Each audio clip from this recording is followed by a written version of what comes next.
Hey folks, good evening. Glad you've joined with us. I'm here tonight with Robert Kidd. Robert's one of our deacons here at First Baptist and involved in the church in a lot of different ways. You see him all over the place. He's an usher. He helps us with mission projects. And just wanted to sit down with him today and hear his heart. Robert, tell me about yourself. How did you come to know the Lord? Well, I was growing up and Sunday school was pretty mandatory. So, another part of that is I lived with my grandmother in the summers. They help out on the farm. Right. My grandmother, she drugged me. Drugged you? Yeah, I've been drugged. Not the narcotics. But it was close. But she drugged. When she went to church, you went. Right.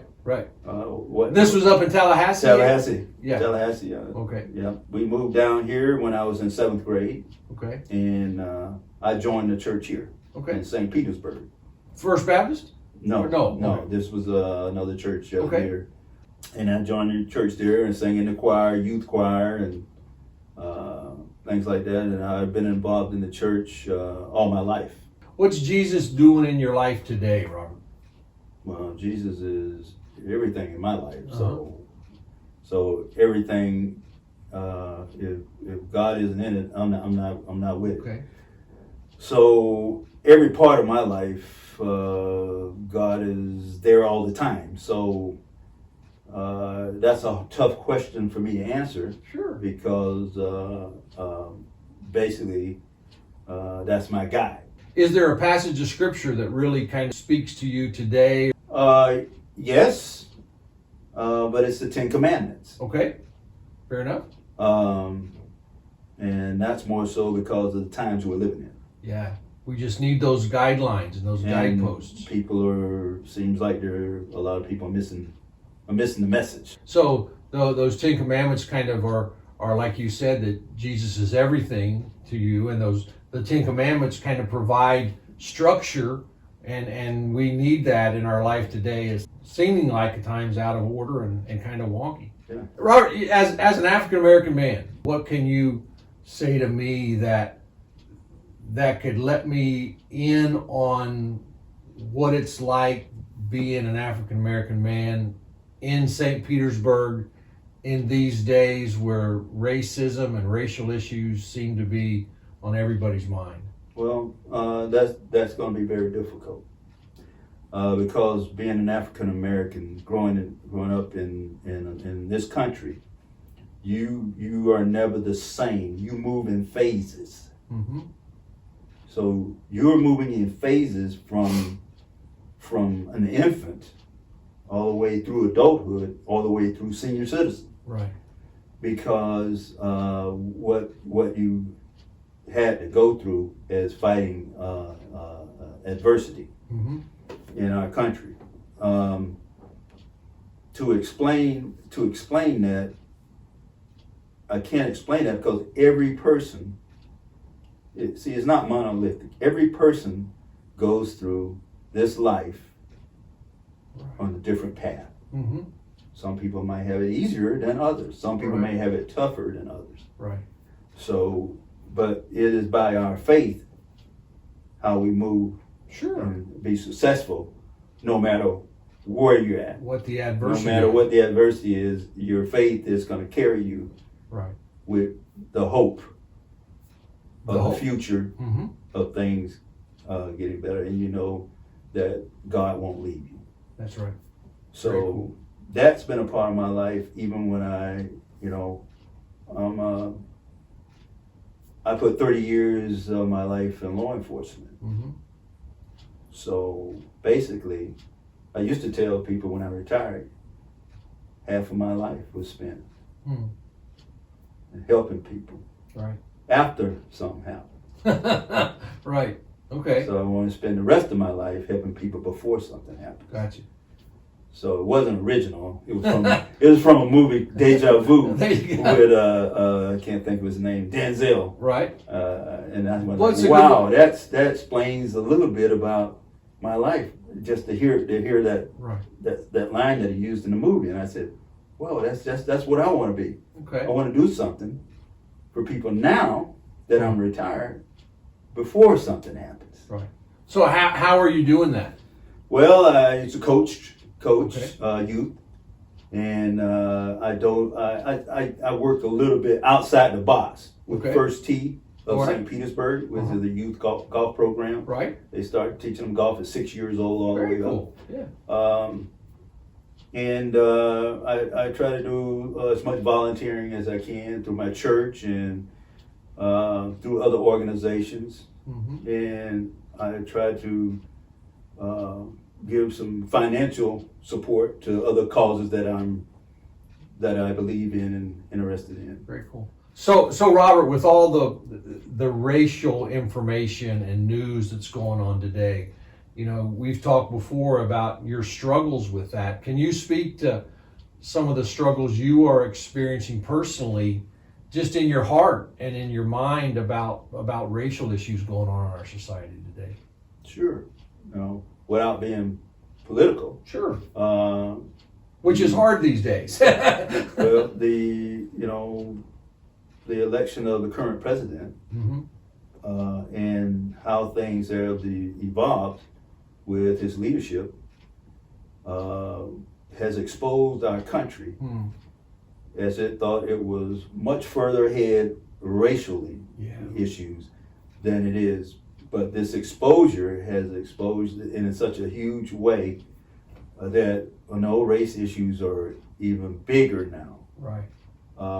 And that has created tension mm-hmm. with both white and black in our country. And the anxiety is on both sides, unfortunately, right now. Right. Almost, and that could be a good thing that a country is going through this. But to magnify it in the manner it's being magnified right now, with all these things clicking together, has with the shootings of unarmed black males and other in the politics that goes on. I think all these things developing in one time is like an explosion. Mm-hmm. And then COVID, and now we have where people can't kind of get out and get away from a lot of stuff.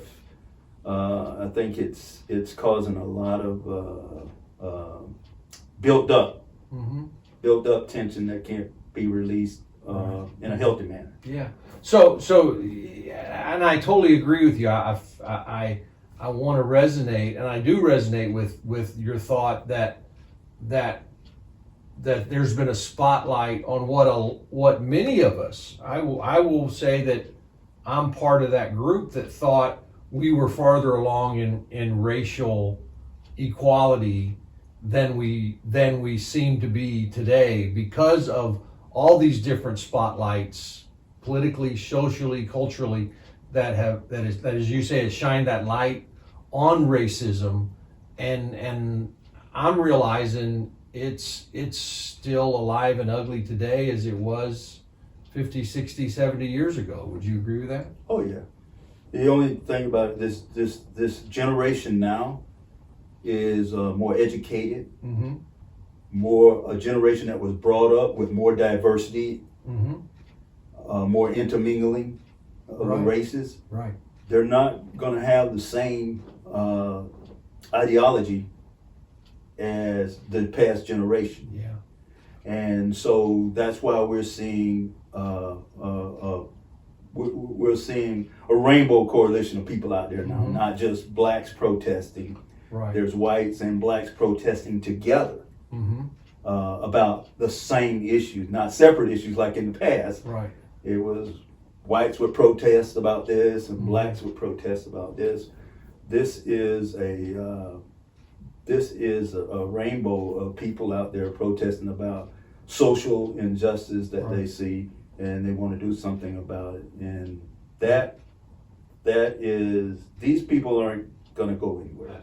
So I think we can have a bright light looking forward, mm-hmm. that the next generation have moved past some of our history locks. Mm-hmm. Yeah. So, and then that generation looked past the history lots because they are more informed. They're more informed because of technology, Oh, yeah. because it's easy access to information. Mm-hmm. You got to do your research, right? Because there's bad information out Right. there also. Yeah. So, but there's easy access if you want to find out about something, Mm-hmm. instead of somebody telling you and you believe that, and that you can find out. And so what happens with past generations passing on bad information or bad history is now this generation can research that history at the click of a mouse. Right. And so no one can fool them about what's factual Mm. and what's not factual. Right. And that's why they said, oh yeah, this is not right. This is social justice. Nobody has to tell them. Mm-hmm. They've done the research, the history, Very cool. and people are saying, no, we don't want to live like that, and we're gonna fight with you. Right. Yeah. And that's the only way, because African Americans have had to fight for every inch of ground Mm-hmm. that we accomplished. Even when women got their rights, black women didn't. Right. Yeah. So, and the history of slavery in our country and all this other stuff, it's not hidden history. It's not forgotten history. It's conveniently forgotten Right. when we start talking about people being at a disadvantage. Mm-hmm. Now we want to forget that. No, that's back then and this is now. If it's a continuation of that, because of mindsets, Right. it's still going on. Yeah. That's why it's systemic racism. Mm-hmm. Large corporations are taking the lead right now. Mm-hmm. They're saying our company doesn't look right, Right. and they're starting to change the look of their company to look like the country. Like the A lot of corporations are moving fast into that area, which is a good sign that the private sector moves faster than the public. Oh, absolutely. You said something that I think is interesting. You would have no problem saying systemic racism is real. Oh no, I know it's real. Yeah. I know it. Yeah. I worked in one of the white male dominated occupations that you could ever be in, the most biased occupation that you could ever be in, Right. which is law enforcement. Sure. So no, I know exactly, because that is one of the last. Mm-hmm. That is one of the last lands of systemic racism, Yeah. criminal justice system. Right. Wow. Because it does never, no matter where you go, the criminal justice system is not going to look like its communities. Mm-hmm. That's that. Thank you for speaking that. I come across so many people in my circles that they think the whole systemic racism notion is just something made up, that it doesn't really exist. But having you sit here saying, "Oh yeah, it's real, it's powerful." Yeah, and it's, if somebody wants to look, they can see it. Exactly. Statistical data, whatever measurement there is, you look at it, the numbers don't fall right, and there's a reason why, and the only reason why is color of skin. Right. That's systemic racism. That's systemic racism. That's right. So no, we're a long ways from having equality, because our country was slow to recognize the freedoms of certain individuals in our Constitution. Right. Slow when they did recognize their freedom, to give them the freedoms. So these roadblocks or hurdles or whatever you want to call them has caused a certain group of people to never be able to catch up. Right. Yeah. And hopefully, the hope is that the change is around the corner. Right. Yeah. And it's like with anything, some people have been able to succeed through this whole type system. Some people have went through this system like a flash. Right. And And others are. and others are still, they can't jump those hurdles. Right. For some reason, the hurdles don't. And some people are blessed more so than others. Right. And that's why we have to recognize our blessings and look back and help somebody else. There you go. There you go. You mentioned 30 years in law enforcement.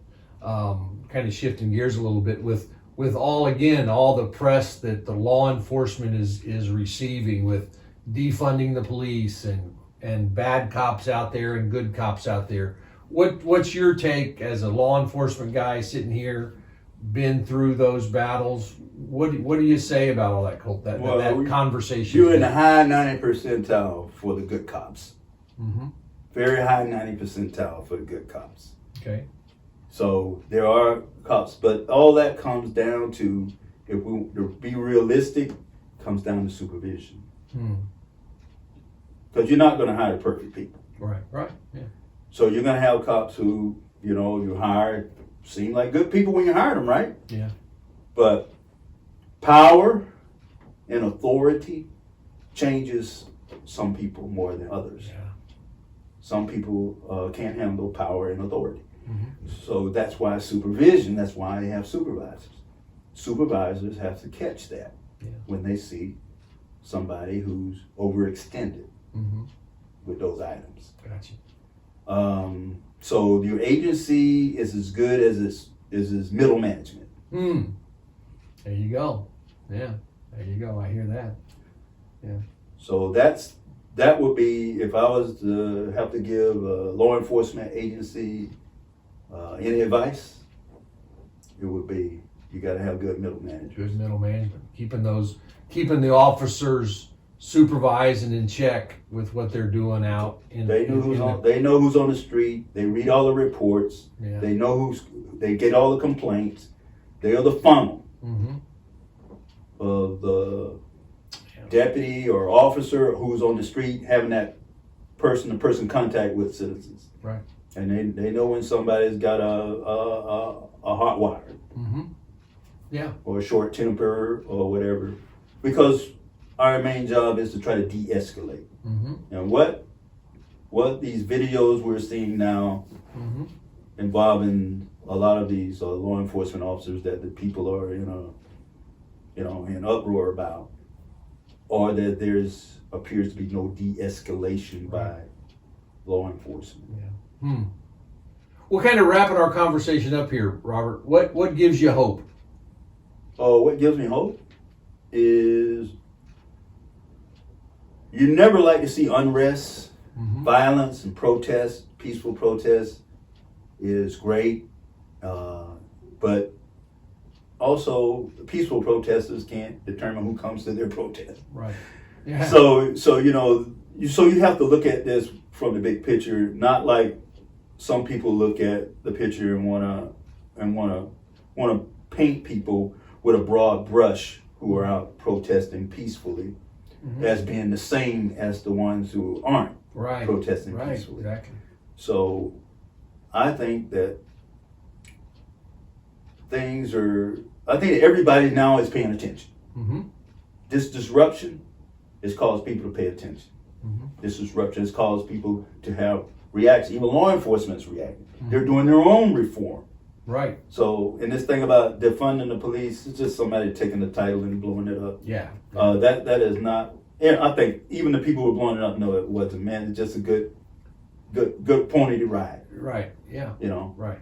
Because nobody wants to get rid of their police. No, it's just moving some money around. But they do want to say, well, why are we buying all these tanks and Humvees for our police officers? That's surely militarizing, and that's what defunding the police. Right. That's my interpretation only. Right. Is when people are saying defunding the police, they're saying we're being militarized. So why are we buying Humvees and tanks and all this military type grade equipment when we could be using this for mental health and other things? So I understand what defunding the police means. That's for other people to decide what they think it means to them. I can't change that no matter what. Exactly. But you see hope in the protests. I think the protest has awakened people. Like, I guess the young people use the word woke. I think a whole lot of people have gotten woken. That's good. Yeah. And just look at what corporations are doing. Look at what law enforcement are doing. They are listening. They may not want to tell nobody they're listening, because they don't want people move them, Right. but they are listening because they are doing things differently. Right. Very cool. And that's all the people out there protesting, they're saying. Yeah. So something's being accomplished Right. because law enforcement doing things differently. Mhm. You know, when an incident happens now, law enforcement runs out, try to get people the information right away. Used to be Yeah. whenever we'll tell you it's under investigation. So now they're getting out in front of a problem instead of letting it boil over and then you have these types of protests and incidents which just turn into violent protests. Sure. From peaceful people. Right. Law-abiding citizens are out there. So I think we're headed. This is going to change everything. This movement here is different than anything I've in my 30 years of law enforcement. I've seen a lot of riots. I've seen a lot of protests. You know, I've protected the Ku Klux Klan and I've protected the Black Power organization. So I've had to protect all kinds of groups in law enforcement, and I've seen all kinds of protests. But this is different. This is different. This is very different. I've never seen anything like that. Neither has any law enforcement agency seen anything like this. And that gives you hope for the future. A lot of hope for the future. Excellent. A lot of hope for the future. Well, Robert, thank you so much, man. Mhm. I appreciate you coming in and just sitting down and sharing your heart. And after a day of golf, he's given us a few moments. He's wore out from walking around, but he still has time to talk to his church. And why you family. had to bring up golf? Well, because it's fun. Yeah, you know? I know. You just want to throw a rock. You know Cynthia's going to listen. Well, I'll cut that out then. She already knows. She already knows where you've been, man.